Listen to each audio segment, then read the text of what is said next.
আসসালামু আলাইকুম সবাইকে। এম ডক্সের পক্ষ থেকে আপনাদের সাথে আছে আমি মারিয়া হোসেন। আজকে আমরা দেখব নোট 5 কিভাবে ইউজ করতে হয়।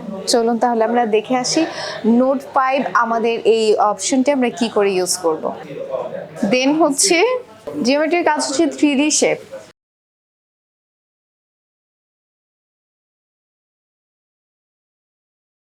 যাদের 3D প্রেজেন্টেশন রয়েছে তারা কিন্তু জিওমেট্রি এখান থেকে করতে পারছেন।